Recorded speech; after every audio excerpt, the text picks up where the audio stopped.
You can measure the size of an elephant.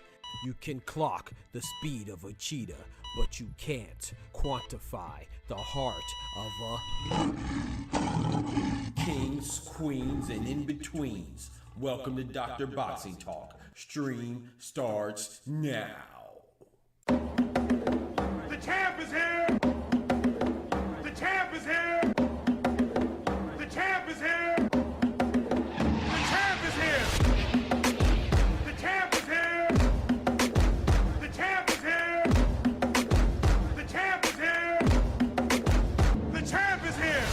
If I tell you I'm good, probably you will say I'm boasting. But if I tell you I'm no good, you know one line.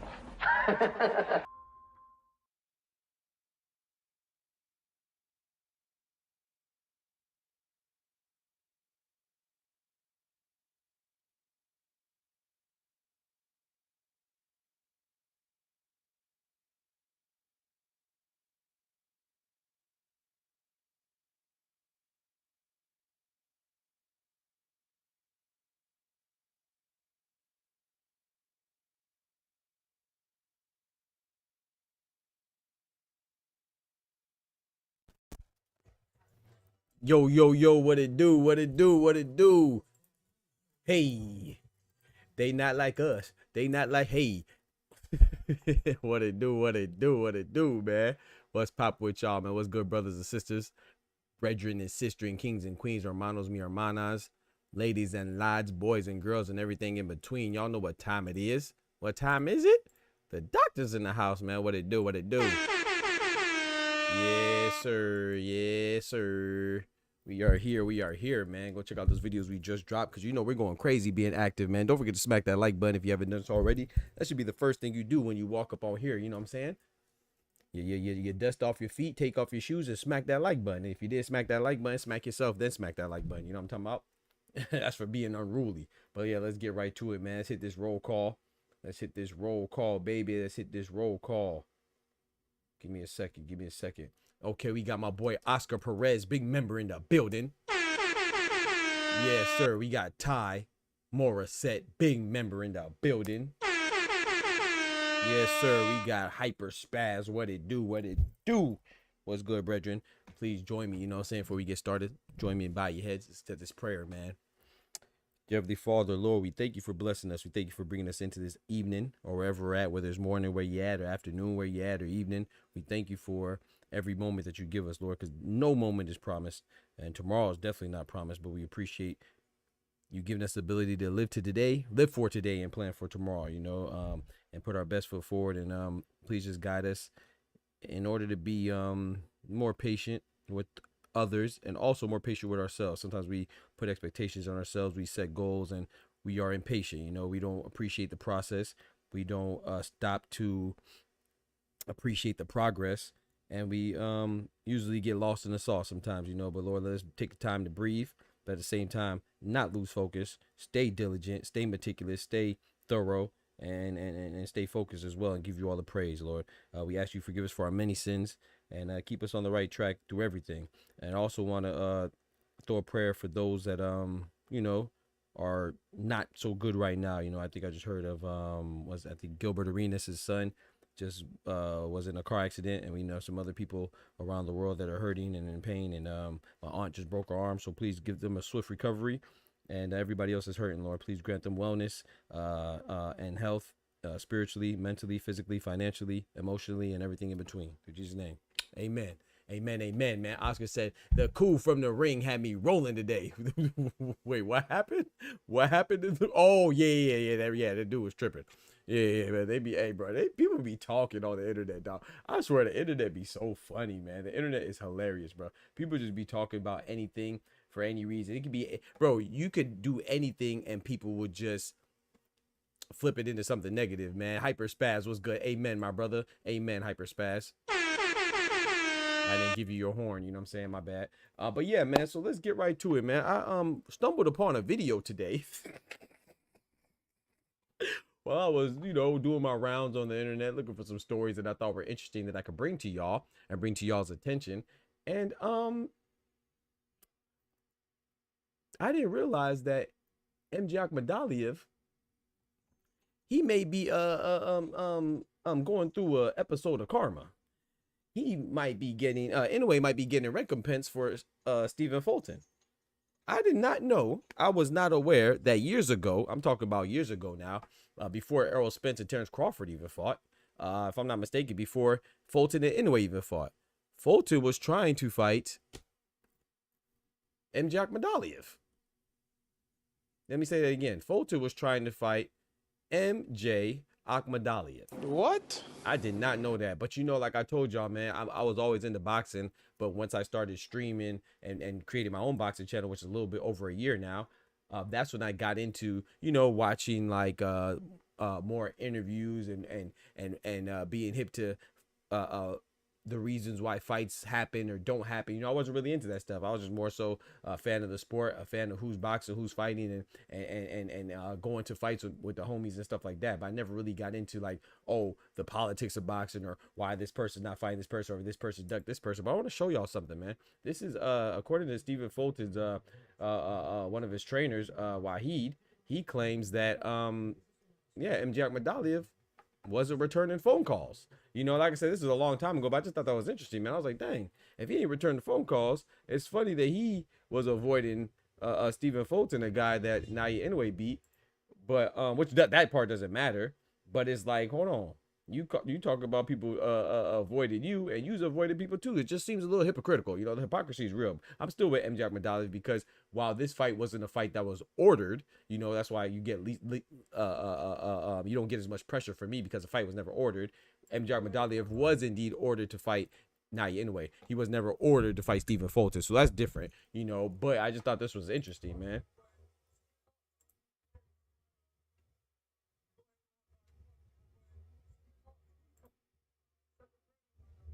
I want to show y'all the exact part.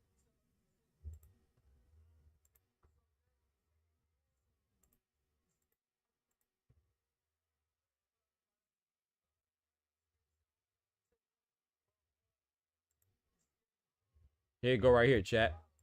So this is where I want to show the whole thing. This is compliments of YSM Sports Media. This is about 2 years ago. And look what he said. This is the Fulton's trainer talking about MJ Akhmadaliev. Let me turn it up for y'all for the one time. Fighters is scared to do. And what I mean by that is a lot of fighters are scared to say, okay, I'm going to take my hardware to another country when I'm already the champ. So, you know, that's one part of it. But then I want to get to the part where he explicitly calls MJ Akhmadaliev the B word. Get the belt. I spoke with him on the phone. It's a different narrative than the whole. I know Scooter gonna go in there. He's gonna do an amazing job. I know Scooter gonna go in the whole thing. So with that being said, I think that over there, the defending is already the champion. But that's hard to go to someone's country. I can't fight it, chat, but he was like, and I don't want to play the whole thing and get copyrighted. If that makes sense. Give me a second. I'm going to play it while we talk about it, though. But, yeah, he was just basically saying, oh, yeah, MJ Akmadali is a bitch, you know. I just thought that was hilarious, bro. He said MJ Akmadali. He said MJ Akmadali, they want no parts of the smoke. You know, like I said, this is 2 years ago. This is a long time ago. I just thought this was interesting, man. You know, I think it's, you know, the one thing about David Benavidez, whether you like David Benavidez or not, one thing you can't say about David Benavidez is that he is avoiding anybody. He wants to fight everybody, you know what I'm saying? And I got to respect him for that. Because when David Morrell's putting that pressure on him, he said, hold on, bro. I'm going to fight you because I don't want to look hypocritical. I don't want no hypocrisy about my game. So I'm chasing Canelo. I can't say that I'm chasing Canelo and mad at him for not fighting me. And then I have a guy that's on my heels trying to fight me and I'm not fighting him. So he turned around and fought Dave Morrell. That's why I much respect to David Benavidez. Another guy like David Benavidez is Errol Spence. He fought everybody. He could have avoided Terrence Crawford, but he didn't want to be like a Keith Thurman or like a Danny Swift Garcia. He said, oh no, I'm gonna fight you. So he turned around and we made that fight happen, right? So shout out to him, man. But this guy,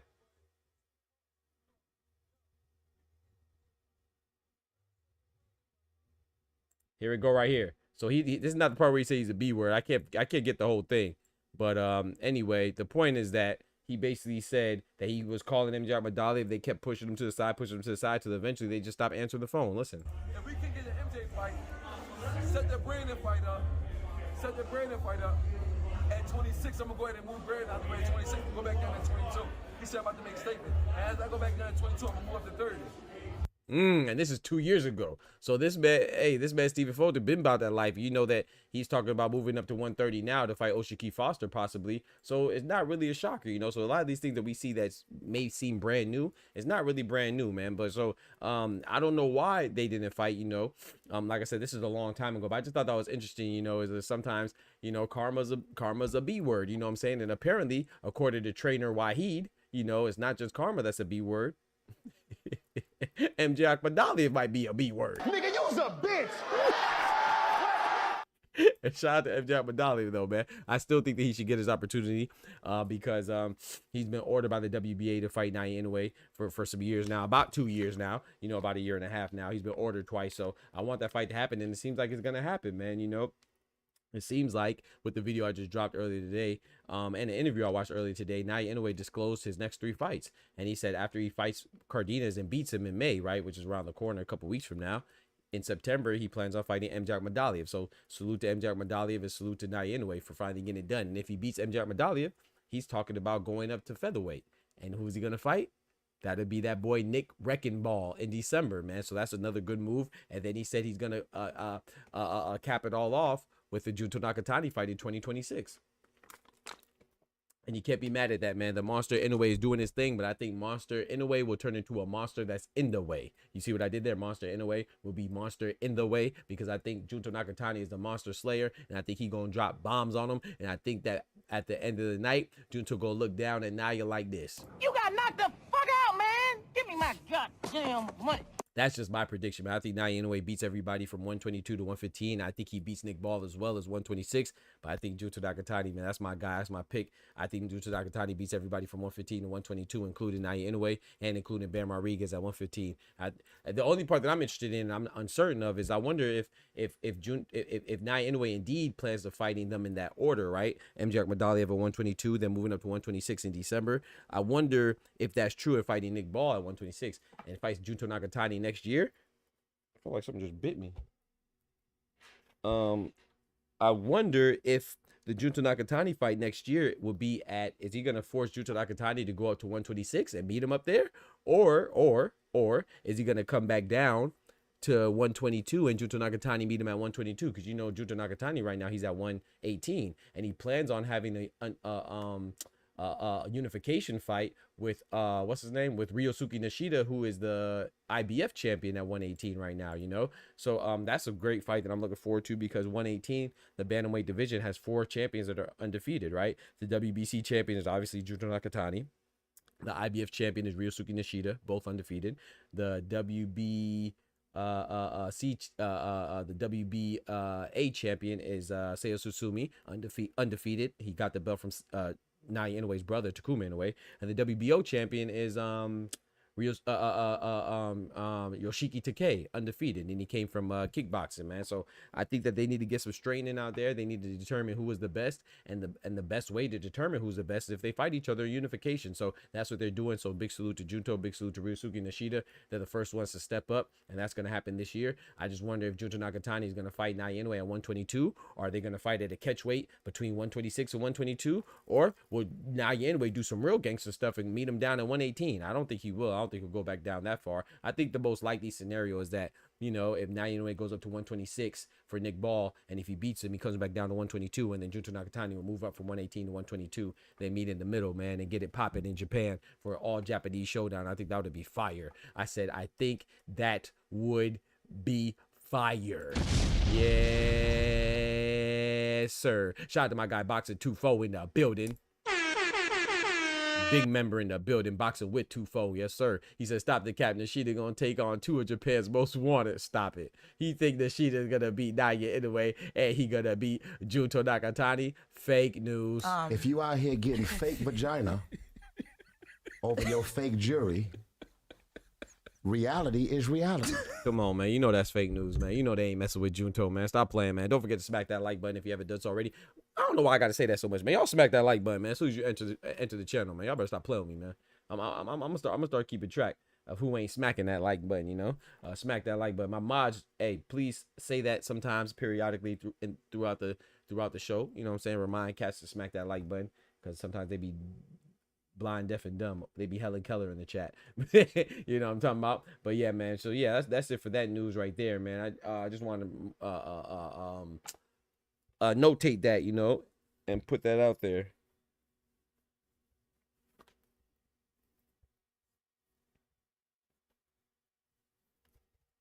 Bro. All right, my bad. And so we got to talk about the guys in Europe this weekend. What up, Styles? But yeah, so next up, man, I also want to talk about this news, man. So I've been seeing this news. We talked about it for a while, right? I dropped a video on it. Mario Barrios, the WBC champion. He is the most targeted champion, definitely the most targeted champion in welterweight. He might be the most targeted champion in all the boxing. I'm talking about people that's active want to fight him, people not in his division want to fight him, people that's in his division want to fight him, people that's retired want to fight him, people coming off a layoff and a butt whooping, and Errol Spence want to fight him. It's crazy, right? So according to reports, Errol Spence and Manny Pacquiao are the front runners for Mario Barrios's WBC belt of the welterweight division. And it's crazy because, you know, what's my guy's name? Errol Spence. He's coming off of a butt whooping and a sabbatical. You know, he got beat from pillar to post by Terrence Crawford, and we ain't seen him in about 2 years, and he's coming back at 147 according to reports to take on Mario Barrios. I thought he was going to 154. What? So that's crazy. And then not even that, right? In addition to that, we got the 45-year-old dang near 46-year-old Manny Pacquiao.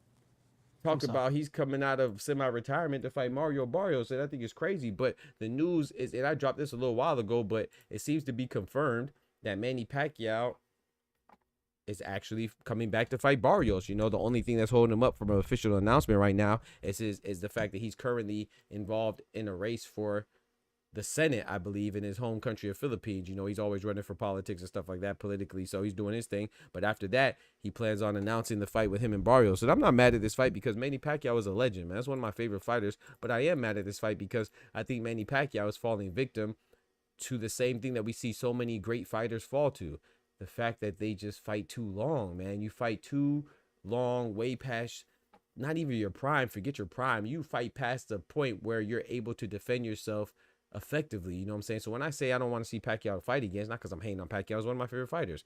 It's for the same reason that I say I don't want to see Deontay Wilder fight again. It's for the same reason I say I don't want to see Roy Jones fight again. It's the same reason why I don't want to see Nonito Donaire fight again. There's so many other greats. Even Roman Chocolatito Gonzalez. Same reason why I don't want to see Jose Sniper Pedraza fight again, because these guys are former champions and they're great fighters at their peak, you know? Now they're so far gone that they're losing to people that they ain't got no business to losing to, you know what I'm saying? And I think that Manny Pacquiao, no disrespect to Mario Barrios, because I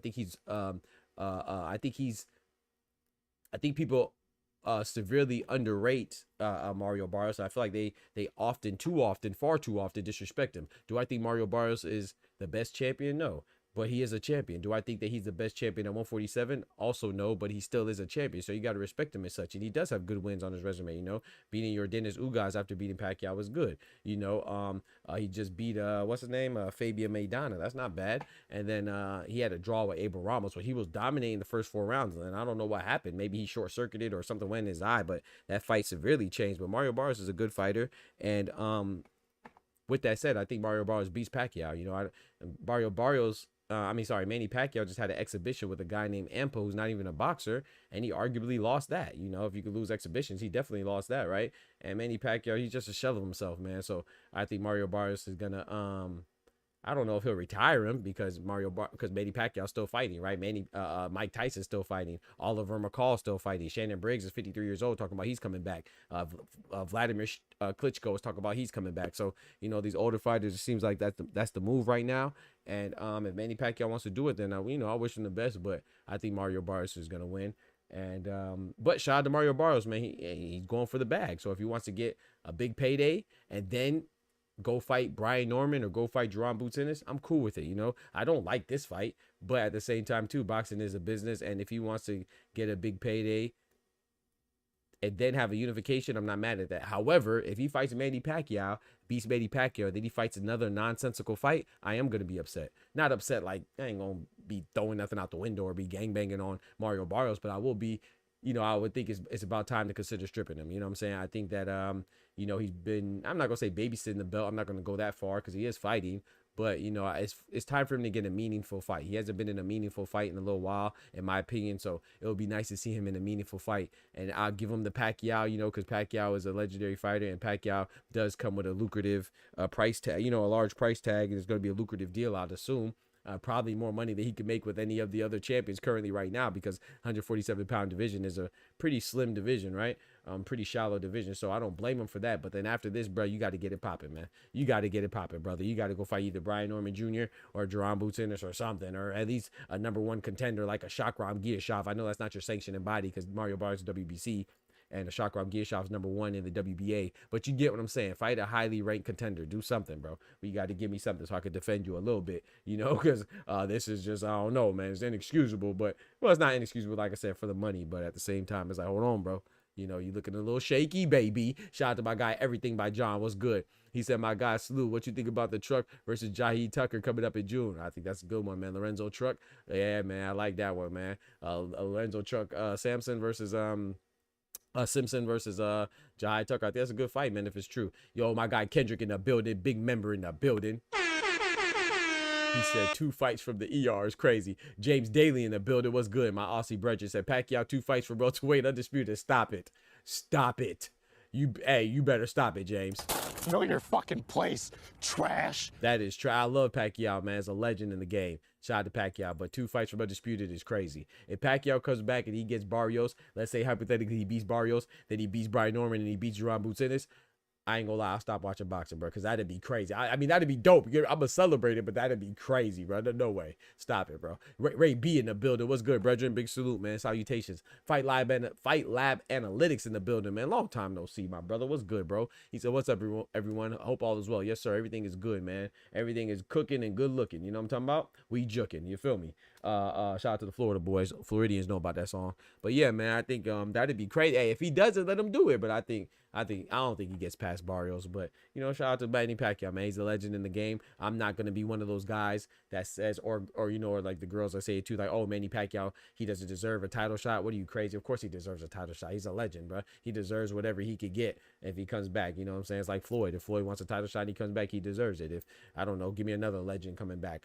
If Vladimir Klitschko comes back, he deserves a championship fight, you know, because we've seen stuff like this happen in boxing. Look at Jake Paul and Julio Cesar Chavez. The WBA or is it WBC? One of them is talking about giving them a belt. I think it's WBC, talking about giving them a belt for that. Stop it, man. You know what I'm saying? So we've seen worse things happen in boxing. So you're not going to tell me a Hall of Famer, all-time legend, all-time great in Manny Pacquiao or Floyd Mayweather or anybody else coming out of retirement or semi-retirement trying to fight doesn't deserve a shot at the belt. Do I think it's silly? Of course I think it's silly, but we can't act like, you know, crazier things haven't happened in boxing, man. And I can't be too mad at Barrios. Even though I don't like the fight, I can't be too mad at him going to get paid. You know what I'm talking about? Shout out to my boy 2-4. Yes, sir. Yes, sir. Big Florida in the building. You know what I'm talking about? FLA. The Florida boys don't play. We from the FLA. Yes, sir, man. But yeah, man. I think he said everything by John said they should have been strip Barrios. He said they should have been strip Barrios. Oh, don't do Barrios like that. Damn. Look how they got boots on the clock. You just got the belt. I'm sorry. That's a fact. And that's what I be talking about, the inconsistency with the rankings and the inconsistency with these administrative bodies like the sanctioning bodies that pick and choose when they want to enforce their rules or force champions to adhere to the rules. It's very wishy-washy. They're very finicky and they're very choosy, you know, very selective when they apply their rules. That's why you can't trust them. You can't trust them, man. A lot of it be moved out of greed. But all right, so I agree with you, everything by John. And to answer your question, I got Jahai Tucker against Lorenzo, but that'd be a good fight, man. You know, I got, who do you have, man? I got Jahai Tucker, man. I got Tucker, man. I think it'll be a good fight, you know. But yeah, I got Tucker, man. He says, yes, sir, FLA, yes, sir, Fight Lab Analytics and Florida, yes, sir. Yes, sir. I see what you did there, Fight Lab Analytics. I was saying, what's up, Fight Lab? Oh, okay.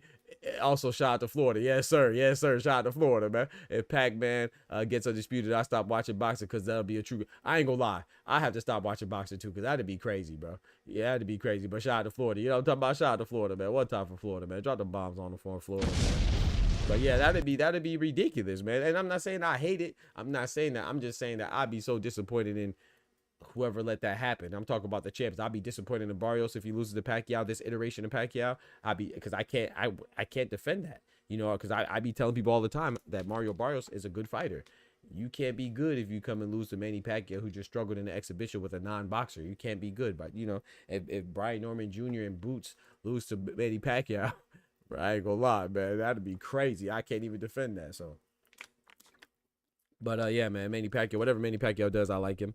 You know what I'm saying? So I wish him the best, but yeah, I don't think I'm not gonna say he doesn't have a chance, but yeah. He said, I got Tucker because he from Brooklyn, left the home team. If Truck loses, his career finish. I want to say finish, but to me, he turns into like a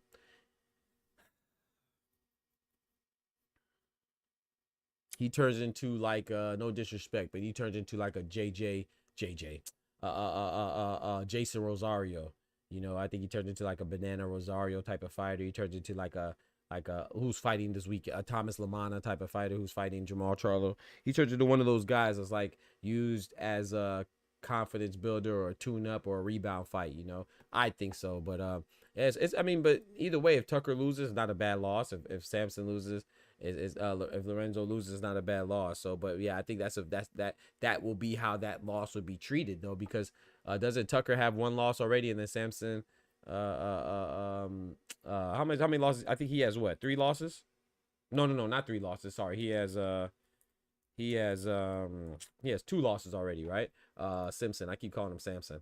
Yeah, Lorenzo Simpson, he has 2 losses, so I think this would be hard for people to believe in him anymore. But like I said, his losses aren't bad, right? They're both decisions. One's a split decision and one's a majority decision, so it's not bad. But I think he would definitely lose a lot of momentum. It'd be hard to recover from. I wouldn't give up on him, but I think a lot of people would. They don't share that sentiment. You know, they think if you lose one time, you're dead. You know, and I think that's corny. You know, I was talking about Naya Inoue this morning, and a guy told me, MJ Akhmadaliev doesn't deserve a fight with Naya Inoue. Mind you, MJ Akhmadaliev has been ordered to fight the Naya Inoue by the WBA, and he's been ranked #1 for the longest, right? But according to these people, right, this person and people that think like him, because there's a lot of goofies that think like him, MJ Akhmadaliev doesn't deserve the fight because he has 1 loss. Oh, so Naya Inoue only fights undefeated fighters? Oh, my bad. I didn't know Yiju Kim was undefeated. Oh, I didn't know Ramon Cardenas is undefeated. Oh, my bad. I didn't know TJ Doheny was undefeated. Oh, I didn't know Louis Neary was undefeated. My bad. My bad, bro. How did that? It slipped my mind, bro. I didn't know that. I thought Naya Inoue just fights good fighters. I thought good fighters could have a loss, you know. And that's why when people say, "Oh, it's because of Floyd Mayweather why fighters want to hold on to their," oh no, it's not because of Floyd Mayweather. It's because of you. It's because every time a fighter loses, even though Marlon Tapales beat MJ Akhmadaliev by split decision, let me say that again, he only beat him by split decision. We act like if you have 1 loss, you're a terrible fighter, you're a shot fighter, because you're so infatuated with Naya Inoue's nutsack, or you're so infatuated with your favorite fighter's genitalia that you think that people don't deserve a fight against them because they have a blemish on their record. But then again, when Canelo fights Edgar Berlanga, he's undefeated. You say, oh, that's a trash fight. But I thought we only care about fighting undefeated fighters, though. I thought being undefeated means you're good, and not being undefeated means you're bad. You see what I'm saying? So it's not the boxer's fault. It's our fault, because how we treat them when they lose. Look how Tank's being treated. Whether you like Tank or not, look how Tank's being treated. He just got a draw. Look how Devin Haney's being treated, and it was a no contest, and the bitch that beat him was cheating. Literally cheating. You know what I'm saying? We just throw people away. You have one loss and you're done. And we blame the fighters. No, it's how we talk about them, or how we don't talk about them when they suffer a loss. Look at Charles Conwell. You think we're ever going to see Charles Conwell again?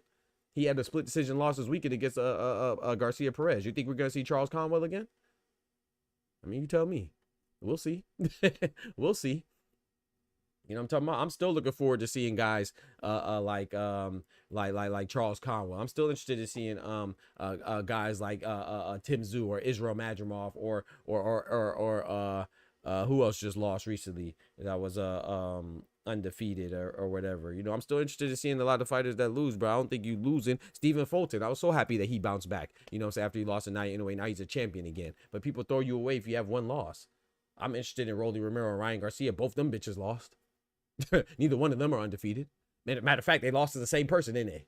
Yeah. Well, Rolly Romero has more than one loss, but you get what I'm saying. They both have a commonality. The common denominator between them is a loss with Gervonta Tank Davis. Of course, Rolly also lost to Pitbull and whatever. But you get what I'm saying. So if we stop acting like it's the end all be all if you have a loss or a draw or a no contest, then I think that more fighters will be prone to fight each other. You know what I'm saying? So it is what it is. But you know how that goes, man. You know, when a fighter loses and you're scared for your fighter to fight them that you like, then you're gonna make up all types of excuses. MJ Akhmadaliev deserves a fight because he's been ordered by the WBA. Anybody that's ordered or is ranked #1 deserves a fight, you know. So I think Naoya Inoue beats MJ Akhmadaliev. I could say that till my gosh dang throat falls out. But people just hear, oh, MJ Akhmadaliev deserves a fight, and they get in defense mode. They want to come and defend their boyfriend and whoever they like. You know, if you like Tank, you don't think that Shakur deserves a fight. Of course Shakur deserves a fight. I like Tank. I think Tank beats Shakur. I want to see them fight because they're both great boxers. I remember I was talking about Zerto the other day. Shout out to my guy James. I was talking about Zerto having to fight his mandatory in Dorticos. And the guy jumped down my throat talking about, oh, man, he's ducking Ja Pataya. I'm like, no, bro, he has to fight his mandatory. The same thing Ja Pataya did when he fought David Nika, right? David Nika was a replacement to Hussein Sin Cara. Hussein Sin Cara was the IBF mandatory. Ja Pataya didn't fight Hussein Sin Cara because he was ducking Zerto. He fought him because in order for him to keep his IBF belt, he had to satisfy the criteria to do that. And that was satisfying his mandatory. It was obligatory for him to fight Hussein Sin Cara. This Hussein Sin Cara was injured, and then according to the IBF rules, as long as you have a replacement of an opponent with a guy that's in the top 10, then that will satisfy your mandatory. And that's exactly what David Nika did. He was ranked 10, number 10, so he effectively satisfied his mandatory. And so now Ja Pataya is fighting Claudio Squeo, a guy who never fought out of Italy. He is undefeated though. And he's fighting him as a voluntary, but you're going to get mad at Zerto because he's fighting Dorticos, who's a mandatory. Ja Pataya just did the same thing. But if you like Ja Pataya, or vice versa, if you like Zerto, you're going to say that, oh, Ja Pataya is fighting people, David Nika, because he doesn't really want to fight Zerto. No, it's not the case. Sometimes you have to satisfy your obligations as a champion. And you have to understand that, man. Stop kicking it like, oh, well, this person's not fighting this person's not doing what I want him to do, so he must be ducking. Or this person doesn't deserve it because I'm scared that my favorite fighter may have a tough time beating him. You know what I'm saying? I'm confident in Naoya Inoue beating MJ Akhmadaliev. Why aren't you? It seems like I probably like it more than you do. You just act about it. You just act differently. You act like a 13-year-old schoolgirl because you got a crush on him. I just like him as a boxer, and I think he beats MJ Akhmadaliev. But whether he beats him or he loses, it doesn't change the fact that MJ Akhmadaliev is in a position to deserve the fight. I don't get it, man. But you know, we don't think the same. You know, that's what they do, and I do what I do. You feel me? But anyway, man, yeah, so Mario Barrios and Pacquiao seems to be confirmed. I'm not sure if it actually is yet. We're going to see, and I'm sure that we'll find we'll have some definitive news by tomorrow. I was going to drop the news, but I wasn't sure. I haven't seen it from any source that I consider reputable, you know what I'm saying? That's why I didn't drop a video on it. But we could get Mario Barrios versus Manny Pacquiao. Like I said, I know a lot of people aren't going to be happy with it, but I will be excited to see Manny Pacquiao. I don't want to see him get smoked, but I think he'd get smoked. Shit, Shakur undefeated and still get criticized. Boxing fans just can't be pleased. They can't be pleased, bro. It's a fact, Tufo. Nobody say LeBron lost too many finals. I don't want to watch it no more. You feel me? That's a great analogy, bro. Exactly, bro. Facts, man. Nobody says LeBron lost too many finals. I don't want to watch it no more. Yeah. That's a fact. Oster in the building. Big member in the building, my guy. He said that's one thing I like about MMA. One of the GOATs, GSP, has a few. Hey, that's one of my favorite. That's my favorite MMA fighter, George St. Pierre. Man, I don't really watch MMA like that, but I did back in college. And George St. Pierre is my favorite fighter, man. I like George St. Pierre. I liked who else did I like, man? Of course, I like I don't watch it recently, but I like John Jones too. I liked Quentin Rampage Jackson. I liked Uriah Faber, the California kid. I liked Arlovsky. I like quite a few guys, man, but George St. Pierre is my favorite, man. Shout out to GSP. You know, although he avenged them, which is even more impressive. Yeah, facts. When you avenge your losses, I disagree that it's even more impressive, but I do think it's the next best thing. Like Lennox Lewis, right? Lennox Lewis is my favorite heavyweight of all time, right? Lennox the Lion Lewis, you know, no disrespect to Muhammad Ali. You see Muhammad Ali right here. He's the greatest, you know, no disrespect to him, but in my opinion, for me, Lennox the Lion Lewis is my favorite, you know. I think he's the best. But he had losses, right, to Hakeem Rahman, to Oliver McCall, but he avenged them, you know. So I don't think it's more impressive than being undefeated, but I do think it's the next best thing, you know. I think it's more impressive if you're undefeated because you didn't fight anybody. Joe Kawasaki. Don't tell irony. I said that. You know, if you didn't really fight too many people like a Joe Kawasaki or who else is undefeated right now, you know, like that one guy, I can't even think of his name, man, but he's like Albert Mendoza. What's his name? He's like 41-0 or 42-0, and I can't name one person he fought. So when you're undefeated like that, you don't have any notable wins, and of course, then that doesn't mean anything, you know. But if you fought some guys like Floyd Mayweather did, and you're undefeated, or you fought some guys like what's my guy name, Ricardo Lopez, you know, and you're undefeated, then yeah, that means something, you know, or Andre Ward, then that means something, you know. But yeah, I do agree with you that it's more impressive to avenge all your losses if you actually fought everybody. But if you fought everybody and you're undefeated, you can't beat that. Abel Mendoza, thank you, Ty. You know my boy Ty know what time it is. Abel Mendoza, exactly who I'm talking about. Yep, Abel Mendoza. He's like 42-0. That don't mean nothing. 42-0, you still trash. Know your fucking place, trash. And not saying that he's really trash. I shouldn't say that he's trash. He's unproven. Because I don't. Who the hell did he beat? If you look down his list of fighters that he beat, it's going to be a whole bunch of. Who the fuck is that guy? It's going to be a whole bunch of that. You feel me? You know damn well who I am. Who the fuck is that? It's going to be a whole bunch of that. You know what I'm saying? So you got to fight some formidable guys, man. Not saying Abel Mendoza is not good, but he hasn't proved to me that he is good because he hasn't fought anybody. Shout out to my guy, Mark Spencer, man. Appreciate you dropping through, man. Shout out to you, man. I appreciate you, bro. Good to see you, man. Always good to see you, man, when you turn up, you know. I appreciate you coming through. I know you don't really rock with boxing like that, so when you come through, man, it's much appreciated. Shout out to you. Y'all, don't forget to smack that like button for your boy. You know what I'm talking about? Smack that like button. Keep us going and growing. Yes, sir. And consider becoming a member, man. Shout out to all the members. It only costs $3 a month now. You know what I'm saying? That's 10 cents a day. You know what I'm saying? Feed the hungry. You know what I'm talking about? And not be hungry. You feel me? So keep the lights on for me. And number one, you get access to the wonderful perks like, you know, these dope emotes. You know what I'm saying? Joining the panel for unlimited time. You know, you also get, you know, to choose the topics and stuff like that. But most importantly, you get to feel like you contributing to a good cause, and that's keeping us on here, man, creating dope content on the daily. But in addition to that, man, yeah, so I don't know what I was talking about. I kind of got lost in the sauce. But yeah, you just can't please boxing fans. That's what I was saying. So, you know, just because you lose a fight doesn't mean that you're not a good fighter. Caleb Sweet Hands Plant's one of my favorite fighters. He has 2 losses. You know what I'm saying? He lost to my favorite fighter in Cinnamon, you know, the face of boxing. He got stopped. And then he also lost to one of my favorite fighters, David Benavidez. Is Caleb Plant trash? No, he's still one. In fact, I think he's the second best fighter at 168 right now. After Cinnamon, I think Caleb Sweet Hands Plant is the second best. You know, but you got to watch boxing. You got to appreciate boxing and appreciate boxers. If you just watch TikTok clips of your favorite fighter because you like the girl that they're dating, or you want to be the boy they're dating, or you like what they cooked for dinner, or you like where they live or their lavish lifestyle, that I can't relate to that. You know what I'm saying? We're not the same. I like boxers for being boxers, for boxing. I don't really care about their personal lives and stuff like that. You know what I'm saying? So if you say stupid shit like, oh, this person has 1 loss, so they don't deserve a fight, then you're just stupid to me. You know, yeah, man. So let's keep it going, man. Next up, man, I want to talk about Usyk and Dubois, man.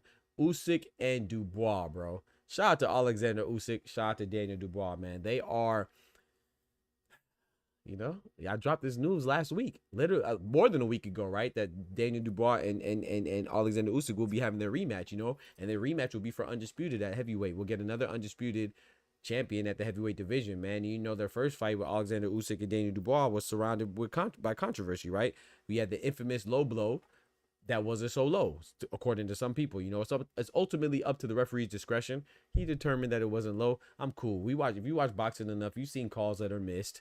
You know, you've seen calls that are called correctly. You've seen calls that are called low blows that weren't so low. You see calls that weren't called low blows that actually were. So, you know, it's human error. That comes with officiating. You know, I'm not giving them an excuse, but we got to be understanding a little bit, you know. So that fight was called it was called a low blow, that punch, and then Usyk was granted a lot of time to recover, and once he recovered, he put Daniel Dubois in a situation where he couldn't recover, right? He ended up stopping Daniel Dynamite Dubois, man. He ended up stopping him, and yeah, so now we got the rematch after Daniel Dubois redeemed himself. I think that Daniel Dubois, me personally, he's been the comeback fighter of the last year or so. You know, Joseph Parker's been on a nice, good comeback too, you know, but Daniel Dubois really had a nice comeback season, man. Since he lost to Usyk, you know, he beat Jarrell Big Baby Miller by stoppage, beat him convincingly. He beat Philip Hergovich by stoppage, beat him convincingly, and he beat AJ by stoppage, beat him convincingly. Had him face down, ass up, looking like a stripper up there in Wembley Stadium. You know what I'm saying? So I think that Daniel Dubois is looking good, and he's about to have a rematch that he well deserves, you know. I don't know, man. It's kind of hard to go against Usyk. Like I said, I think Usyk is, you know, top 3 pound for pound, whether he's 1, 2, or 3 between him, Bud Crawford, and in a way, I think they're all interchangeable because they have something in common, and that's being undisputed in 2 different weight classes and being undefeated while doing it. You can't get much more phenomenal than that, you know. So I think that the smart money is on Usyk, but boy, Daniel Dubois, he's looking like a different type of beast, man. But can Usyk make him revert back into the quote-unquote quitter label that he had before? You know, people called him a quitter because of his fight with Usyk and his fight with Joe Joyce. We'll see, man. You know, I think people severely underestimate the importance of eyesight, and his eye was messed up against Joe Joyce. Not giving him an excuse, but we gotta not be so heartless, right? We got to be able to understand that, you know.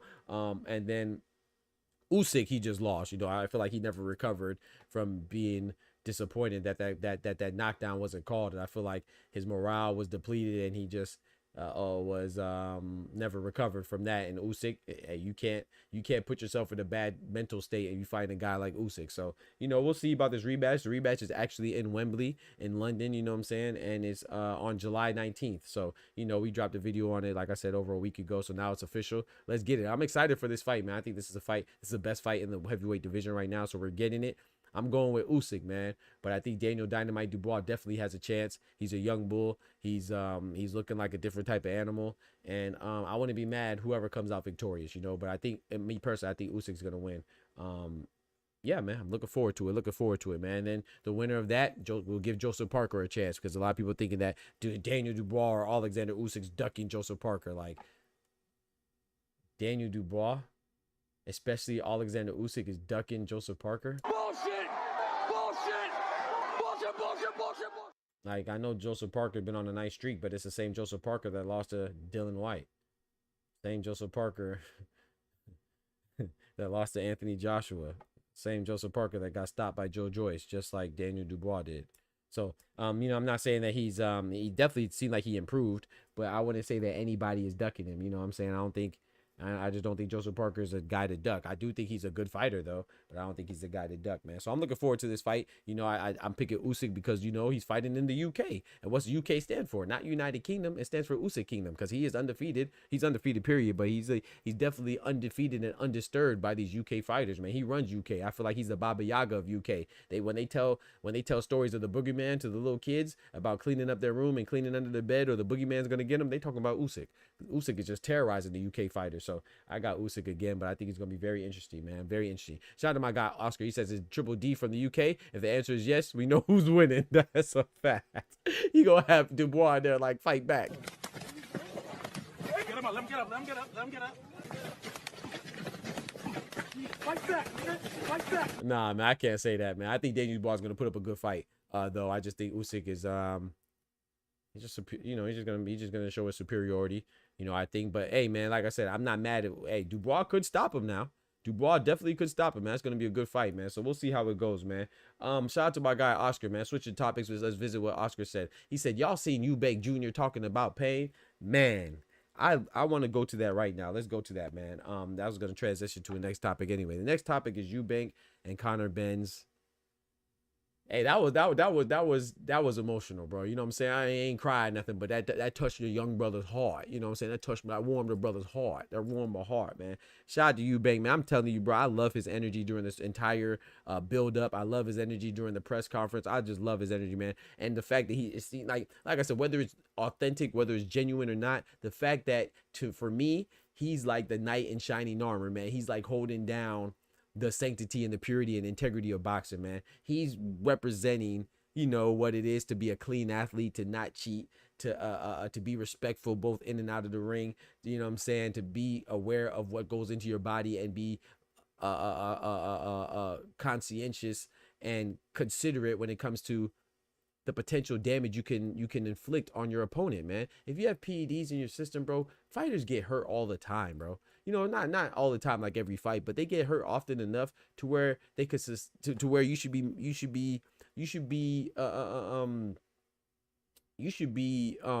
considerate and mindful of the potential damage you can inflict on people, man. Like we seen Adonis Superman Stevenson, the Haitian-born former champion, right, representing Canada, when he fought Alexander Usyk, the Ukrainian fighter. Not Alexander Usyk, Alexander Vazdik, excuse me. He suffered chronic brain damage. He's still suffering that from today.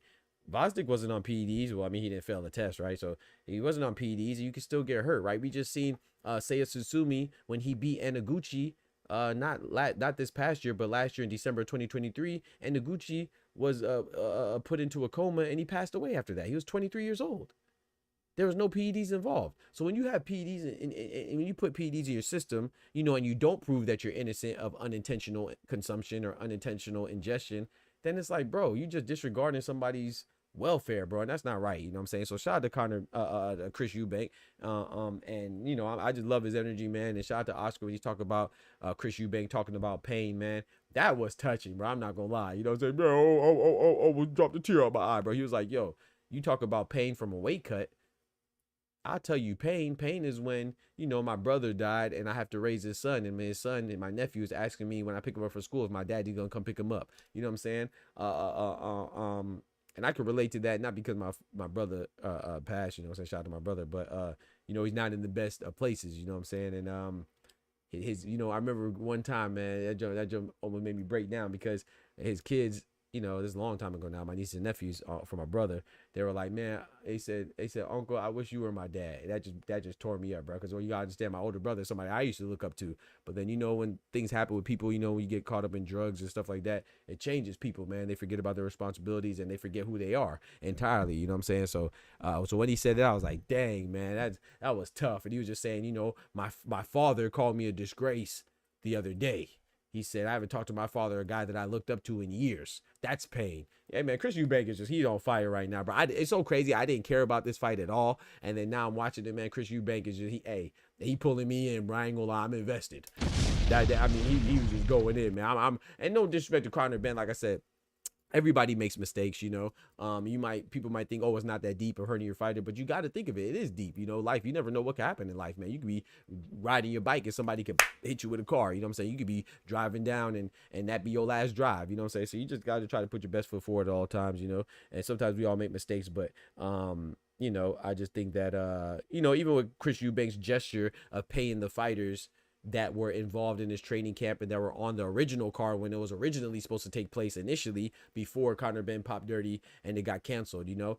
He sent them money just to compensate them for that, you know, and people could say, oh, you could be negative and be and think he has some nefarious intent and say, oh, well, he's just doing it for show to try to show up Eddie Hearn. It don't matter. He still put money in people's pockets. You ain't put money in nobody's pocket for show, for your ego, or out of genuine kindness. You ain't do it at all. You know what I'm saying? So shout out to Chris Eubank, man. He really got me in this one, man. I'm going for Chris Eubank, but if he loses, he loses. You know what I'm saying? It is what it is. You know, I ain't that invested, but I do think it's a dope. Yeah, shout out to Chris Eubank, man. He made a fan out of me. I ain't gonna hold you. Eddie fighters getting did bad. You feel me? Facts, Tufo. He said Dubois at 4. Oh Lord, you got Dubois being Usyk at 4. Oh boy, that's a bomb. Everything by John said facts, bro. I just seen that pain speech. I've been through some things myself. Amen. Amen, my brother. He said it makes you think that there's people that have been through so much more than you. Yeah, facts. You know that's why. And you know what's crazy? Not to get too sentimental, but you know, sometimes I sit and I be like, dang, man, why the heck this happened to me? Why am I in this situation? Why am I going through this right now? Is it gonna get better? And then sometimes I just calm myself up, and you know, sometimes I literally pray and I thank God for my problems. Because you never know what you call a problem. That might be a blessing to somebody else, man. What they say in one man's trash is another man's treasure. You know, you might be going through something, but at least you got both your arms. Some people ain't got their arms. Some people ain't got their legs. Some people paraplegic. Some people can't see. Some people can't hear. You know what I'm saying? Some people are immobile. You know what I'm saying? So you just, yeah, man. And those are bad worst case scenarios, but you never know. Some people have been sexually assaulted. You know what I'm saying? And these are things that you can recover from. I'm not saying that these aren't things that will stop you from being from seeing life as worth living. I'm just saying those are, you know, if you ain't going through some of those things, man, guys, dang. And then, you know, some people are in countries where they can't even go on the internet. You know, some people ain't even have internet. You know what I'm talking about? So, you know, sometimes you just gotta be thankful for your problems too, because it could always be worse. It could always be better, but hey, it could be worse too. You know what I'm talking about? But we still want to strive for better. You feel me? He said I was trolling. Dubois 8 though. I ain't mad at that. But yeah, man. So shout out to Chris Eubank, man. I love the way he was cutting off. Was it Frank Smith, the CEO of Matchroom, and he made Eddie Hearn storm out the presser? Hey, I ain't gonna lie. Like I said, I just like it, man. I'm rocking with it, man. I'm also looking forward to Anthony Yarde versus Lyndon Arthur. I'm not super looking forward to it, but you know, that's a trilogy that, I mean, it makes sense. They're both 1-1. I think Lyndon Arthur beat Anthony Yarde by decision, and then Anthony Yarde stopped him. Now they're having a trilogy to close the chapter. Looking forward to that. I'm looking forward to Liam Smith versus Aaron McKenna as well, the undefeated young fighter, taking on the wily old veteran in Liam Smith. I'm kind of going with Aaron McKenna for upset. You know, I'd still need to watch more of Aaron McKenna. Got a couple days to do so, so I'm not putting any money on it. But you know, I'm thinking Aaron McKenna might keep his undefeated streak, man. You know, but yeah, man, y'all let me know what fight y'all looking forward to, and then yeah, I think it's gonna be good out there in Wembley, man. He said, bro, what you think about Tiger Johnson at 147? Who's that? Tiger Johnson. That's Delonte Tiger Johnson. I'm not impressed. I'm not gonna lie. No disrespect to him, but I've seen him. I think he looks better at 147. You know, in his last fight, he got a stoppage, but I still have yet to see a performance that I'm like super impressed with. You know, but I wish him the best though. You know, I know him and Shushu Carrington are like, they run together and stuff like that. But he definitely looked better at 147. So hopefully things keep going on the up and up and progressive for the young dude, rooting for him. But I haven't seen anything that makes me like, oh yeah, man, Tiger Johnson, I can't wait to see him again. So that's just me. I'm not saying he's bad, but I'm just not convinced he's good yet. You know what I'm saying? And it takes me a little while to get convinced too. So somebody to win me over. It's like even Bruce Shushu Carrington, I just mentioned him. I think he's good and I wish him the best, but I'm not convinced how good he is. And same with like Emiliano Vargas, though. Difference between Emiliano Vargas, though, he's been looking good. Same with Abdullah Mason. He's been looking good. I'm still not fully convinced how good they are, but at least they've been handling business and looking impressive while doing it. I can't say the same for Tiger Johnson and all his fights, and Bruce Shushu Carrington, especially in his most recent fights. Even though he did look good against Enrique Vivas, and he was the first person to stop him. That was good from Shushu, but I need to see more of that. He didn't really look too hot against Suleiman Sagawa. He didn't really look too hot against, I mean, he did his thing against Dana Coolwell, but, you know, who is Dana Coolwell? He's a, you know, fighter that's relatively unknown. He's from Australia, though. Shout out to our Aussie brethren and sister, but he didn't really, you know what I'm saying? So I got to see more of Tiger Johnson, but hope, yeah, he definitely looked more comfortable at 147, so that's a good thing. So maybe he was drained and stuff, so I'm looking forward to seeing more of him. I'm just not sure how good he is, you know. Yeah, you know, it's just like, you know, who else? Yeah, you know, it take me a while for me to get convinced. You know how long it took me to be convinced that Tank Davis was the truth, you know? I really say I wasn't really convinced until Leo Santa Cruz, to be honest. Somewhere around there, you know? So it take me a little while to be fully convinced, but they're definitely looking good, and they should keep up the good work, you feel me? But yeah, man, I got Eubank this weekend, man. I love the energy. It definitely got me invested. But I will say this, though. It is looking a little dangerous because we know the rumors are, well, not rumors. I think it's pretty legitimate information. Nigel Benn, who's Conor Benn's father, said that Conor Benn stopped William Skull in sparring. And sparring is sparring. You never know what people are going through during the sparring sessions. But he didn't come out for the 8th round. And if Conor Benn's going crazy like that, man, Chris Eubanks might be in trouble, especially because they're implementing a rehydration clause, and it's only 10 pounds. You know, so not only is it they're fighting at 160, but then the rehydration clause, the limit sees, which is why they're talking about pain, right? That's why they reference pain in regards to keeping and maintaining the weight and satisfying the rehydration limit. Chris Eubank can't blow up to more than 170, and that doesn't seem like a big deal, but we got to remember that Chris Eubank was entertaining potentially fighting Canelo, so that means that he was good and ready to go to 168. So, you know, the fact that I would have been a little more comfortable if it was like 175 rehydration limit. And to be fair, Conor Benn has never been above 154, right? His last 2 fights were at 150 and 154. You know, one of them was against Peter Dobson, the American fighter. So he hasn't been to 160 himself either, but you know, at least he's coming up. And I think that I just think that the rehydration limit is going to be more critical for Conor Benn. I mean, for Chris Eubank Jr. than it is for than it is going to be critical for Conor Benn to be fighting at a new weight. But we'll see though, man. I think it's gonna be a good fight, bro. I got Chris Eubank by UD. The theme is that it's not going the distance. I don't know if it's not going the distance, but I do feel like if it doesn't go the distance, and if it ends early, I think Conor Benn might be victorious. I ain't gonna hold you, bro.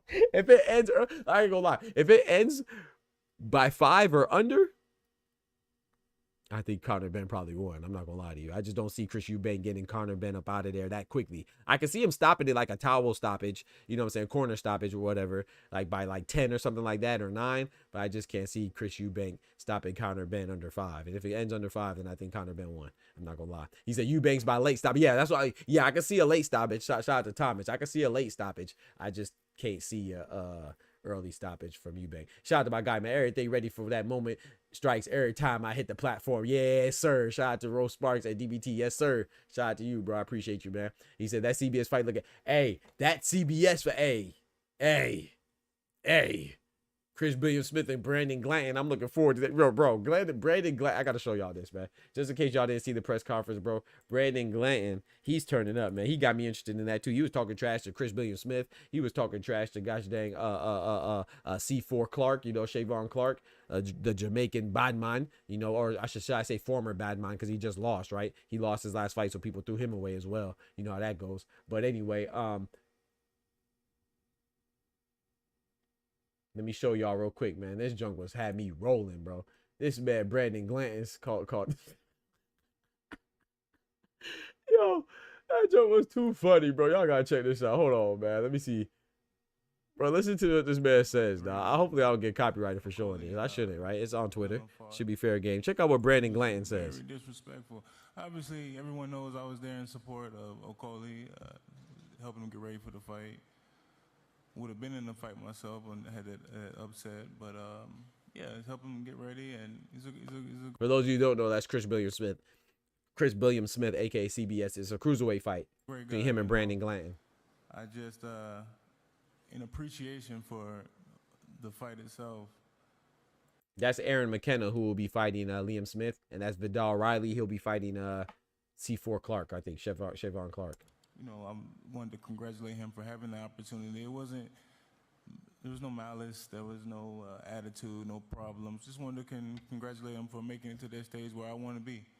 I stick my hand out, he walks right past me. It's disrespectful. So he said he's disrespectful. So yeah, I stick my hand out to shake his hand and he walked past me. You know what I'm talking about? That's disrespectful. So, and I feel him too, man. You know, there's some people in this world, bro, that are like, they're respectful to people that they have to respect, or people that they feel like they could benefit from being respectful to. And I think that's some coward shit. I think that's some pussy shit, to be honest. Like, be yourself. If you're not respectful, then be disrespectful with everybody. Don't be conveniently disrespectful. Like, I'm not saying that this is true. I'm just speaking if it is true, you know.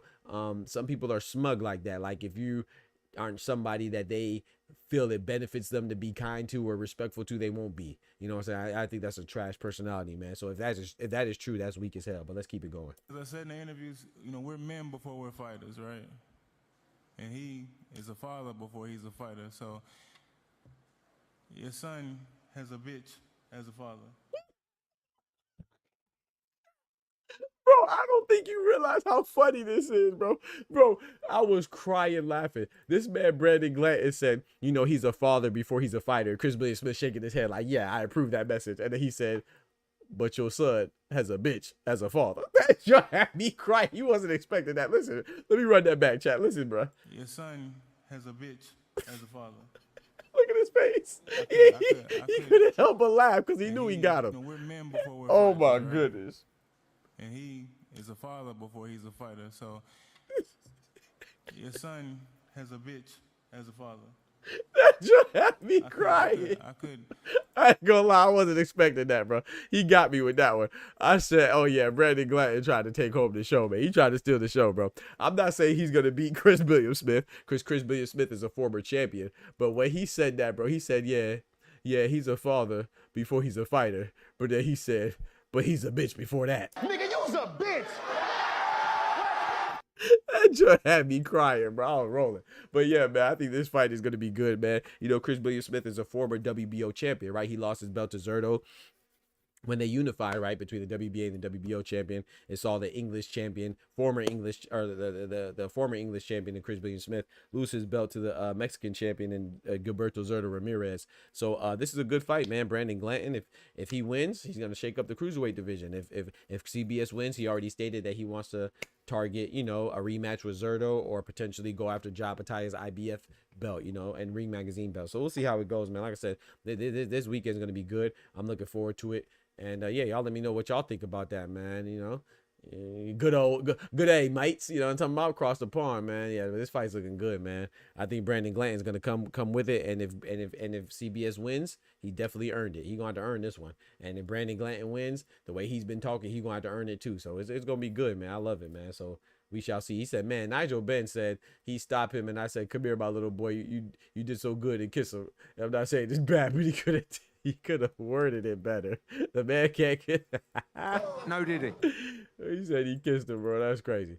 Shout out to my guy Nigel Benn. That's his son, man. Hey, he said he could have worded it better. I feel you on that.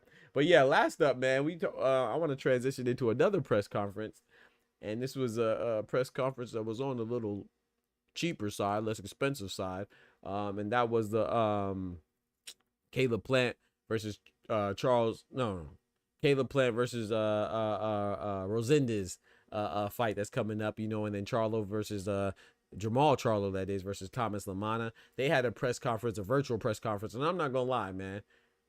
Maybe it's just me. I'm probably alone on this, but I'm kind of enjoying these virtual press conferences. These gosh dang Zoom meetings / Microsoft Meets. These guys dang Zoom meetings / Microsoft Team ass press conferences that PBT be having sometimes. I'm kind of enjoying it, man. And I'm thinking about trying to get my a media pass like my boy Ty recommended, so I can try to ask questions on here, man, because they call people up and let, you know, people with media credentials actually ask questions, man. And shout out to the people that are asking questions, but some of them questions are kind of shaky, baby. I ain't gonna lie. Some of them had an attitude with it too, like some of the fighters, because I'd have been like, I'm not going either. You know, some of the questions they asked were crazy. But anyway, I thought the interview was pretty good. Or the press conference was pretty good. Jamal Charlo was like, you know, almost borderline bipolar, right? He was like, you know, 1 second he'll be like, oh man, God bless you. Next thing he said, I'm gonna stop you. I'm gonna whoop your. He said, I'm gonna beat your behind at the weigh-in. And he said he ain't even gonna get to the fight. But I'm looking forward to it, man. Of course, obviously with Caleb Plant and Jamal Charlo having their history, right? History with the slap. By the way, slap that like button for your boy. If you didn't slap the like button, I'm gonna slap you like Caleb Plant did Jamal Charlo. You know what I'm talking about? Smack that like button for your boy. But you know, they have history with the slap and their altercation outside the ring. So, of course, they're setting this up with Caleb Plant being the main event against Rosendez and Jamal Charlo being the co-main event against Thomas Lamana for his comeback fight, right? He's been gone for a while.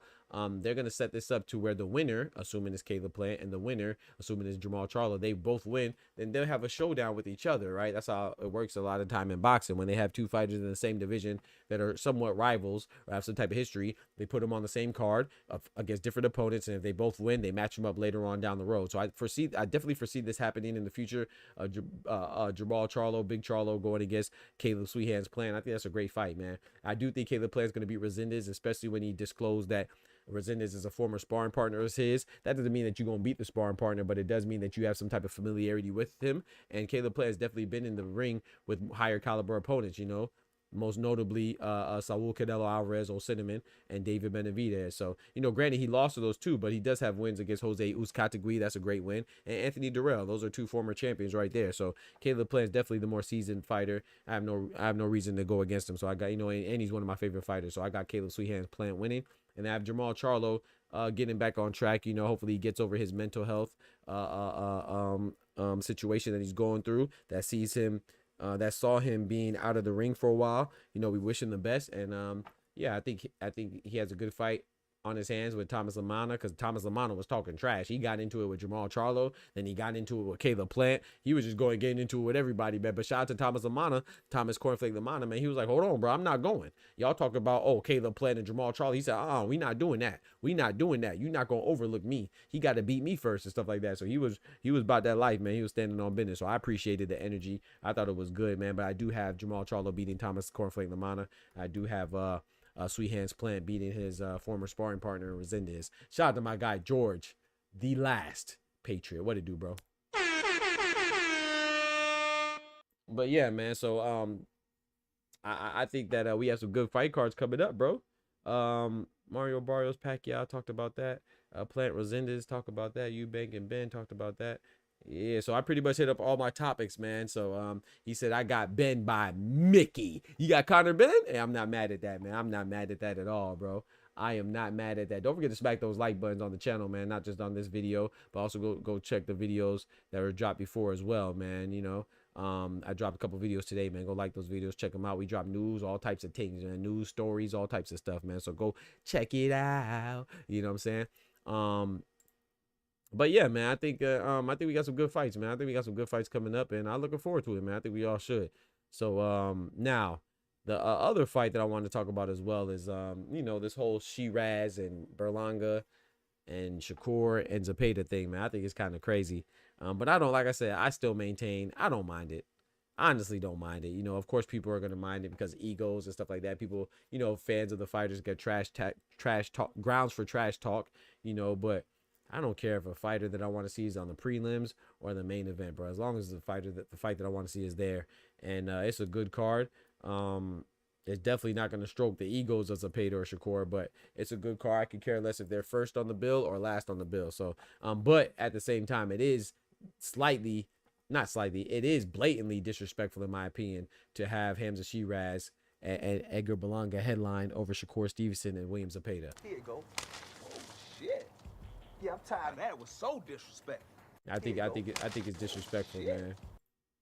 I think it's disrespectful, but it is what it is, man. You know, it's a good card. We got Thomas, not Thomas. I'm talking about Thomas Amano. We got Alberto Puello versus Subro Matias in the title fight. We got David Morrell trying to bounce back from his loss to Dave Benavidez, his first blemish on his career. Another guy who I'm looking forward to still see, even though he lost Dave Benavidez. I'm still not throwing him away because I still think he's a formidable fighter and a championship level fighter. He just fumbled the bag against David Benavidez. You know, shout out to Dave Benavidez. But David Morrell versus Iman Katayev, that's going to be a good fight. And Shakur Stevenson, William Zepeda, a good fight. And Hamza Shiraz and Edgar Berlanga is a good fight. I got Edgar Berlanga beating Shiraz, but we'll see how it goes, man. He said, Cornflake said, you think he crazy? I'm the crazy one here, right? They're going to make Chris Eubanks drink that wilder breathing water, man. Stop it, man. Stop it, man. Don't do my boy like that, man. But, yeah, man, I think it's a good card, bro. I don't really care about too much who's headlining, but of course it is something to talk about. And with the fact that it is something to talk about, I do think it's disrespectful to have Zepeda or Shakur, even if they were in separate fights, fighting under Berlanga or Shiraz. You know what I'm saying? So I do think it's disrespectful, especially with them both together. But it shows that there's levels to certain things, man, and there's levels to stardom, because I know one thing. One thing for certain, two things for sure. Wouldn't be Tank. you know, it definitely would happen to Tank. You know what I'm talking about? So I'm just saying, you know, I got to pull out my GTD chain tie. You feel me? You know, it's funny, man, bro. Are there any up and coming fighters you got your eyes on that no one is talking about? I would say that WBC Grand Prix, man, it has a couple fighters on there that no one's really talking about. You know, what's that guy? Otria. I think he's from Colombia. South America, you know, the Colombia, the country, not the District of Columbia as in Washington D.C., but the Columbia, the state, Colombia, not Columbia. Otria, he looks good. I can't remember his first name. Is it Carlos Otria? I think it's Carlos Otria. Don't quote me. I'm looking forward to him, man. You know, who's another young fighter that I'm looking forward to seeing? That no one talks about. Of course, Abdullah Mason, but people talk about him, right? I think I like Jonas Tellis too. People don't really talk about him, right? The majority of people talk about the other young fighters in the 154-pound division, like particularly Xander Zayas, right? And then they also talk about Charles Conwell, I think, even more than Jonas Tellis. But I'm looking forward to Charles Conwell too. But of course, he just suffered a loss, so he's going to be shelved or put in the back seat a little bit on the back burner. But yeah, I'm looking forward to Jonas Tellis. I think he's going to be good. Who else? I'm looking forward to, of course, Kermel Moulton. People talk about him, but I think he's going to be good too. But I got to see more, you know. So we'll see, man. What's his name? Verde. He looks pretty good. Callum Walsh. I guess people talk about Callum Walsh too, but he looks pretty good. I think you asked me about Callum Walsh. Somebody asked me about Callum Walsh in the morning show, I think. So we'll see, man. Yes, sir. We got Dooley in the building. What's good? Yeah, but he said people that no one talks about though. People talk about Kermel Moulton. So yeah, the guys that no one talks about, I would say not yet, is Otria. I'm looking forward to seeing him more. And you know, I do like that young bull from that signed the Matchroom, the Olympian. What's his name? He's out of Orlando. Omari Jones, I believe. He looks good. But, you know, like I said, he only has 2 fights. So, you know, he looks good. The former Olympian, man. Now that dude looks sharp, man. But, you know, again, I got to see him against other opponents that are formidable as well. You know what I'm saying? We got Kendrick, big member in the building. Shout out to my boy Kendrick. You know what I'm saying? But yeah, chat, man, I got to go get me some food, man. I'm about to slide. It was a little short show today. You know, I got to get me some eats, man. I'm a little hungry, my boy. He said, what about that Davis dude that was on the Roach Tank undercard? Scooter Davis. Yeah, Scooter Davis too. Yeah, Kendrick, that's another one. I just saw an interview he had with, what's the girl's name? The young lady. I can't remember her name. Shout out to her, man. She just interviewed him. I just watched it. Scooter Davis. Yeah. What's her name? She got like nice frizzy hair. I can't remember her name right now. Anyway, she interviewed Tank before too, I think. I can't remember her name, man. She interviews a lot of people though. She's in the podcast space, obviously, but she's not just like a strictly boxing channel. She interviews quite a few people. I cannot remember her name, but she just interviewed Scooter Davis. I watched some of it. I didn't watch, but I didn't finish it though. But yeah, so yeah, that's a good one, Kendrick. Scooter Davis, yes sir. Looking forward to seeing him. He said, I will sleep, Scooter. Go ahead and do it there, bro. My boy gonna have Scooter Davis and Kermel in there looking like fight back. Get him up, let him get up. Talk to him, Tufo. Fight back. Hey, I can't find it now. It's crazy. I'm gonna find it too, and then it's gonna be when I'm off stream. But yeah, man, go look up that interview, man. I'm sure it's pretty good. But yeah, man, I'm about to go get me some food, man. Don't forget to like the video if you haven't done so already. You know what I'm talking about? Shame on you if you haven't done so. Smack the like button. And subscribe and share the videos, man. Share the channel, man. That's how we keep going and growing. We get the hustle off the muscle. So share the video to everybody, man, so we can keep the channel popping. And if you enjoy it, man, consider becoming a member and all that good stuff at Bonbons. And shout out to all the members. You know what I'm saying? I really appreciate it, man. Yes, sir. Y'all keep the channel going. We will be back on in the morning for the morning show. You know, we stream every single day.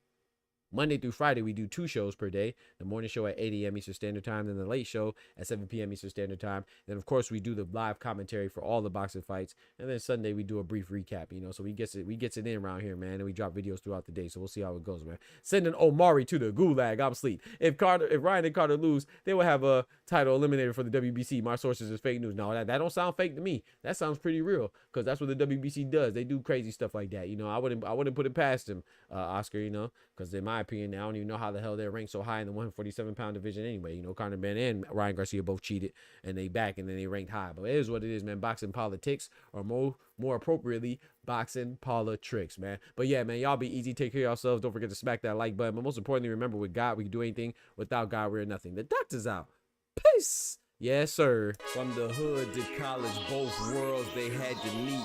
6 degrees between us, so cold, we're about to freeze. But we're Florida boys, hot takes, we bring the heat. We're moving the culture, the engineers to the streets.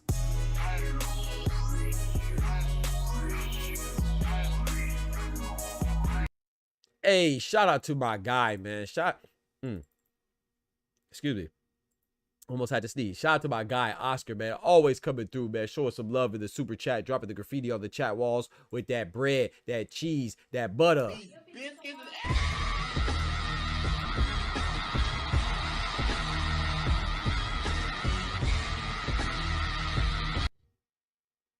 Shout out to my guy, Oscar, man. I appreciate that love, man. Always showing me love, man. But yeah, I'll be back on for the morning show. God bless y'all, man. Love y'all for real, man. And I'll catch y'all on the flip side, man. 8 a.m. Eastern Standard Time.